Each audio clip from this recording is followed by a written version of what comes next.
छत्तीसगढ़ की राजधानी रायपुर में रात्रि विश्राम के बाद प्रधानमंत्री नरेंद्र मोदी आज सुबह सरगुजा पहुंचे। सुबह लगभग 11 बजे अंबिकापुर में उन्होंने एक चुनावी सभा को संबोधित किया। विजय संकल्प महारैली के नाम से हुए इस आयोजन में, जहां पर कि हजारों लोगों की मौजूदगी थी, उन्होंने तमाम लोगों को संबोधित करते हुए अपनी बात शुरू की, जय जोहार के नारे के साथ। और उन्होंने सभी लोगों को याद दिलाया कि 2014 में जब उन्हें प्रधानमंत्री पद का उम्मीदवार बनाया गया था, तब सरगुजा की जनता ने अंबिकापुर में ही एक लाल किले का एक ऐसा एक माहौल बनाया था, जिससे ऐसा लग रहा था कि दिल्ली का वो लाल किला है। और उसके प्रति कृतज्ञता जताते हुए उन्होंने कहा कि उन्होंने 10 साल बतौर प्रधानमंत्री बिताए हैं। इस देश की जनता के लिए उन्होंने तमाम अपना जीवन समर्पित किया है और बहुत सारे विकास के कार्य किए हैं। कांग्रेस को आड़े हाथों लेते हुए उन्होंने जो चिर परिचित शैली है, उसमें तमाम तरह की बातें कही। उसमें उन्होंने उदाहरण दिया कि कांग्रेस ने हमेशा अल्पसंख्यकों, खासतौर पर मुसलमानों का पक्ष लिया है। उन्होंने कहा कि कर्नाटक में भी वहाँ पर धर्म के आधार पर कांग्रेस आरक्षण लागू कर चुकी थी, जिसको कि बाद में भारतीय जनता पार्टी ने चेंज किया और दलित आदिवासियों को वो आरक्षण दिलाया। उन्होंने कहा कि मुस्लिम समुदाय के सभी जातियों को कांग्रेस की सरकार ने ओबीसी बना दिया, मतलब पिछड़ा वर्ग में ले आए, जिसकी वजह से अन्य पिछड़ा वर्ग के लोगों का हक मारा जाता है। उन्होंने सेम पित्रोदा, जो कि एक बाहरी नागरिक हैं, विदेशी नागरिक हैं, और जो कि स्वर्गीय राजीव गांधी प्रधानमंत्री जो रहे हुए हैं, गांधी परिवार के बहुत उनके नज़दीकी रिश्ते रहे हैं, और उन्होंने कांग्रेस के साथ उनकी अच्छी बातें होती थी बहुत सारी। उनकी कुछ बातों को भी उन्होंने आड़े हाथों लिया। और साथ ही साथ एक जो विरासत टैक्स की बात पिछले 2 दिनों से प्रधानमंत्री नरेंद्र मोदी कह रहे हैं, उनका फिर उन्होंने अंबिकापुर की चुनावी सभा में ये कहा कि आने वाले समय में कांग्रेस चाहती है कि विरासत में मिली संपत्ति पर भी टैक्स लगेगा। और कहने का अर्थ सीधा सीधा यह है कि आपके द्वारा कमाई गई इकट्ठा की गई संपत्ति या निर्माण है, वो भी आपके बच्चों को मैसर नहीं होगा। तो उन्होंने कहा कि कांग्रेस कुल मिलाकर के इस देश में लूट की सरकार बनाकर रखना चाहती है, जो जिंदगी के साथ भी और जिंदगी के बाद भी। प्रधानमंत्री नरेंद्र मोदी ने अपने उद्बोधन के दौरान और क्या क्या कहा, आइए देखते हैं कि रिपोर्ट सीधे अंबिकापुर के चुनावी सभा से। मां महामाया माई की, मां महामाया माई की, हमर बहनी भाई दद्दा और जम्मो संगवारी मनला मोर जय जोहार। भाजपा ने जब मुझे प्रधानमंत्री पद का उम्मीदवार बनाया था, तब अंबिकापुर में ही आपने लाल किला बनाया था।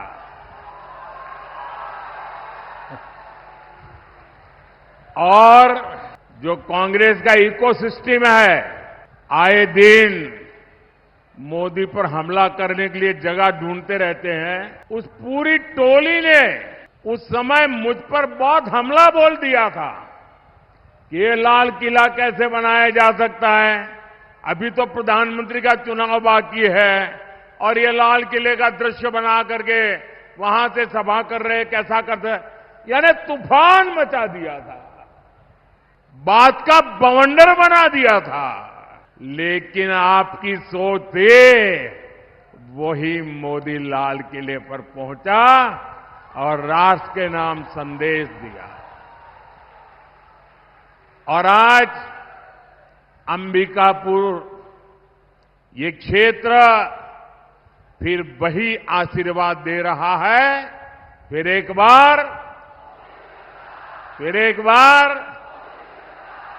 बार साथियों, कुछ महीने पहले मैंने आपसे छत्तीसगढ़ से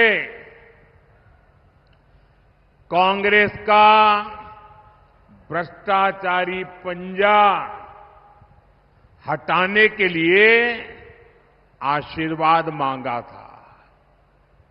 आपने मेरी बात का मान रखा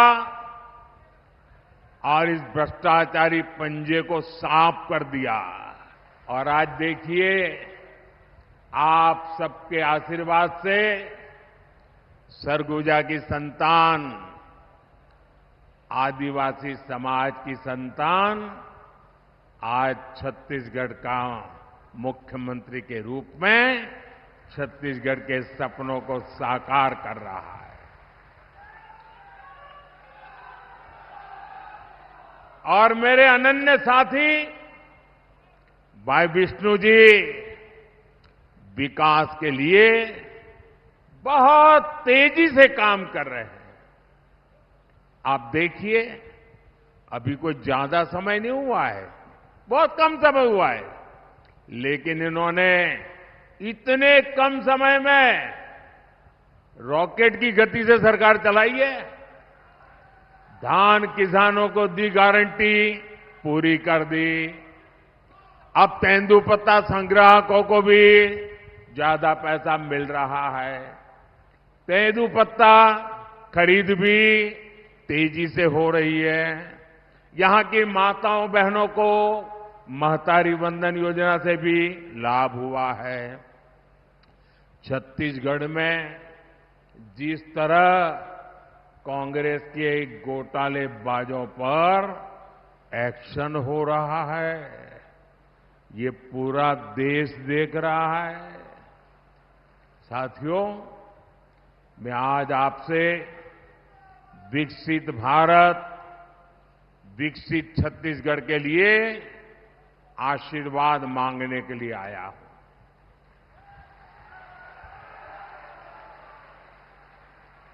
जब मैं विकसित भारत कहता हूं तो कांग्रेस वालों का और दुनिया में बैठी कुछ ताकतों का माथा गर्म हो जाता है।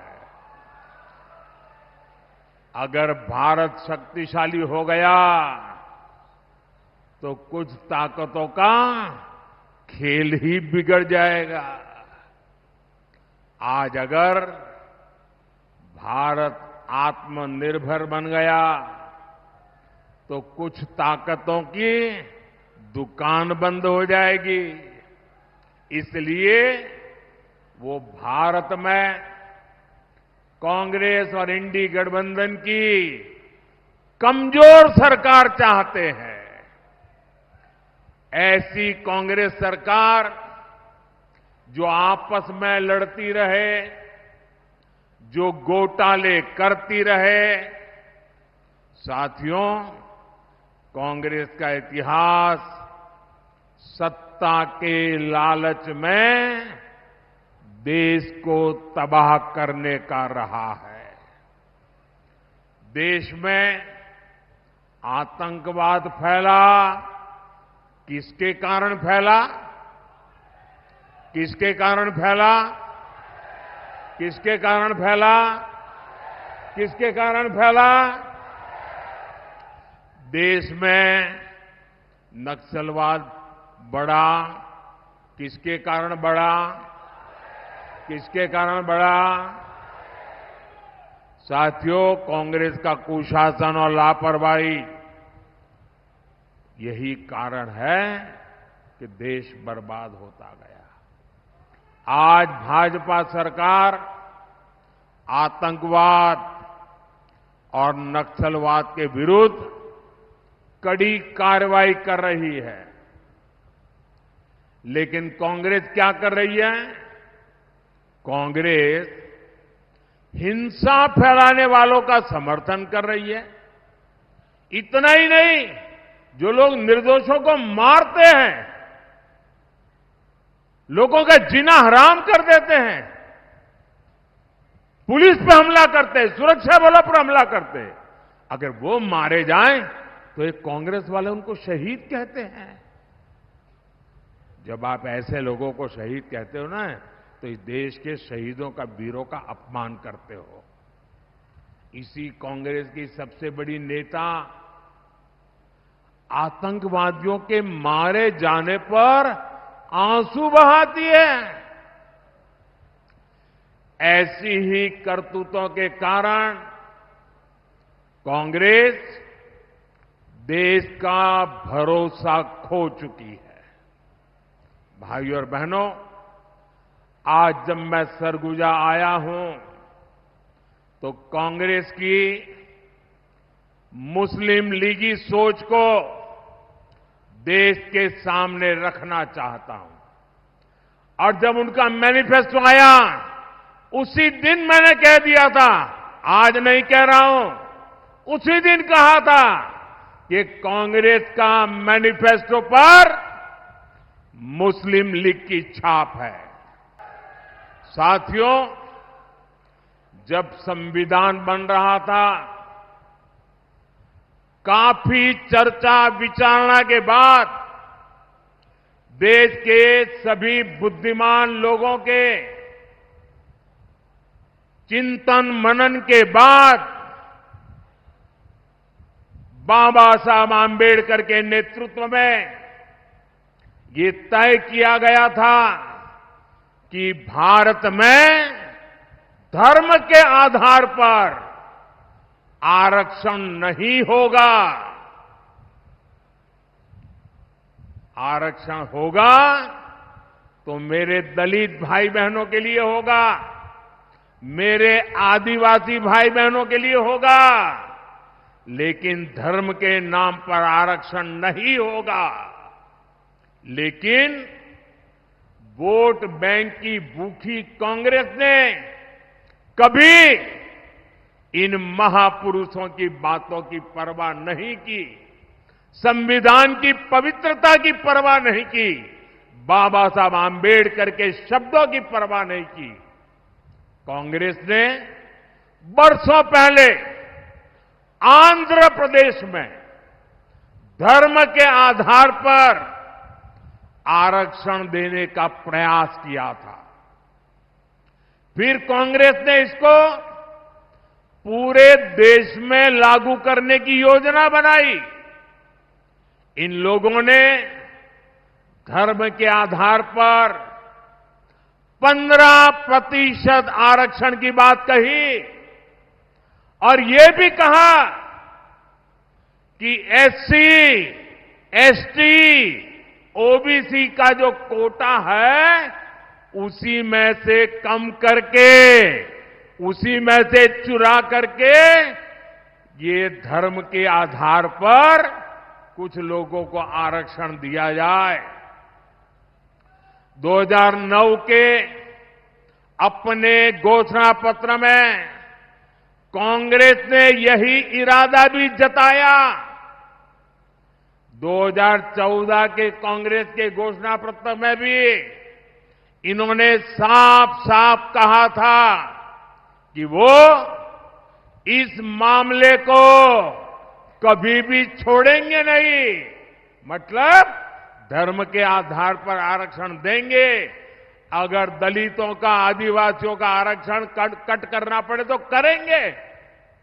कई साल पहले कांग्रेस ने कर्नाटका में धर्म के आधार पर आरक्षण लागू भी कर दिया था।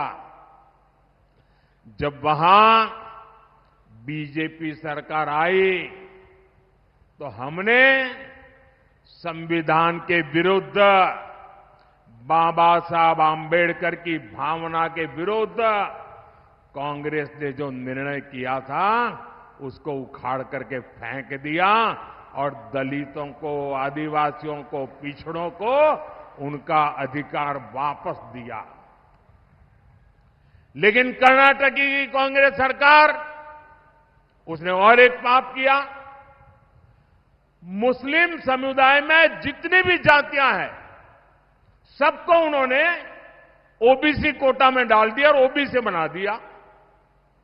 यानी जो हमारे देश के ओबीसी समाज को लाभ मिलता था उसका बड़ा हिस्सा कट गया और वो भी वहां चला गया। यानी कांग्रेस ने सामाजिक न्याय का अपमान किया, सामाजिक न्याय की हत्या की। कांग्रेस ने भारत के सेक्युलरिज्म की हत्या की। कर्नाटका अपना यही मॉडल ये कांग्रेस पूरे देश में लागू करना चाहती है। कांग्रेस संविधान बदलकर एससी, एसटी, ओबीसी का हक अपने वोट बैंक को देना चाहती है। भाई और बहनों, ये सिर्फ आपके आरक्षण को ही लूटना नहीं चाहते, उनके तो और बहुत कारनामे हैं। और इसलिए मेरे आदिवासी भाई बहनों को कहना चाहता हूं, मेरे दलित भाई बहनों को कहना चाहता हूं, मैं ओबीसी के भाई बहनों को कहना चाहता हूं, ये कांग्रेस के इरादे नेक नहीं है, संविधान के अनुरूप नहीं है, सामाजिक न्याय के अनुरूप नहीं है, भारत की बिन सांप्रदायिकता के अनुरूप नहीं है। अगर आपके आरक्षण की कोई रक्षा कर सकता है तो सिर्फ और सिर्फ भारतीय जनता पार्टी कर सकती है। और इसलिए आप भारतीय जनता पार्टी को भारी समर्थन दीजिए ताकि कांग्रेस की एक न चले, किसी राज्य में भी वो कोई हरकत न कर सके, इतनी ताकत आप मुझे दीजिए ताकि मैं आपकी रक्षा कर सकूं। भाइयों और बहनों, 7 मई को चिंतामणि महाराज जी को भारी मतों से जिताना है। मेरा एक और आग्रह है, आप घर घर जाइएगा और कहिएगा मोदी जी ने जोहार कहा है। कहेंगे? मेरे साथ बोलिए, भारत माता की, भारत माता की, भारत माता की। बहुत बहुत धन्यवाद। रामलला के मंदिर में बज रही पूजा की घंटी है, प्राण जाए पर वचन न जाए, मोदी की गारंटी है। प्राण जाए पर वचन न जाए, मोदी की गारंटी है। प्राण जाए पर वचन न जाए, मोदी की गारंटी है। प्राण जाए पर वचन न जाए, मोदी की गारंटी है। आज के लिए बस इतना ही। मैं हूं बीडी निजामी और आप देख रहे हैं न्यूज़ T20। हमारी ये खबर आपको कैसी लगी, इस पर अपनी राय अवश्य दें और हमारी खबर को लाइक करें। हमारे चैनल न्यूज़ T20 को सब्सक्राइब करें। कल फिर मिलेंगे किसी नई चुनावी खबर के साथ। तब तक के लिए दीजिए इजाज़त। जय हिंद, जय भारत, जय छत्तीसगढ़।